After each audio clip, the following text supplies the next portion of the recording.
The G20 states are discussing the situation in Afghanistan, and the EU has already pledged 1 billion euros in aid. The country is threatened with a humanitarian crisis.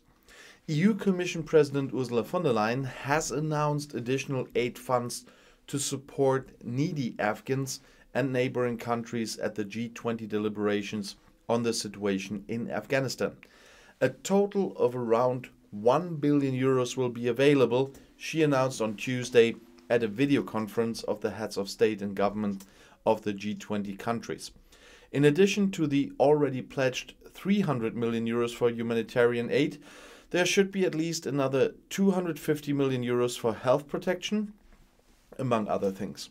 According to the plans, more money will flow to neighboring countries that have taken in people who have fled Afghanistan.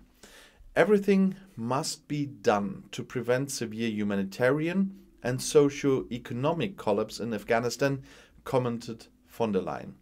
The Afghan people should not pay the price for the Taliban's actions.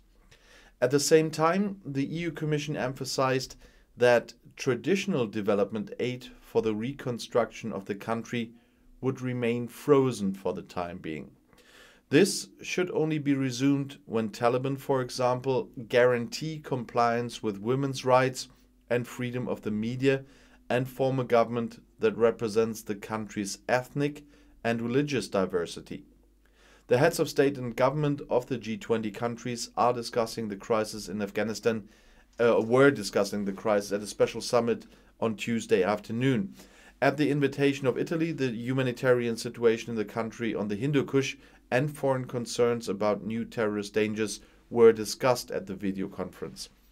In addition, it was about how the Taliban will be dealt with in the future, who had recently gained power after the end of a military mission by the West that lasted around 20 years. In addition to the 20 most important industrialized countries, representatives of the European Union, the United Nations, and international organizations were invited to the conference. The country urgently needs financial help from abroad, otherwise a humanitarian catastrophe threatens in the face of a drought and the upcoming winter.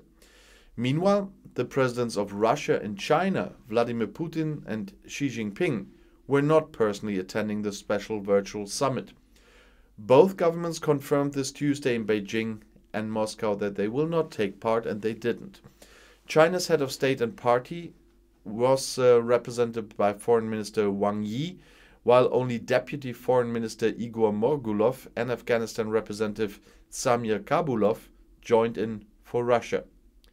China and Russia play an important role as they offered their support to the Islamists at an early stage and show little fear of contact. Russian President Putin and Foreign Secretary Sergei Lavrov could not attend the G20 meeting because of various other dates, said Kremlin spokesman Dmitry Peskov, according to the Interfax agency.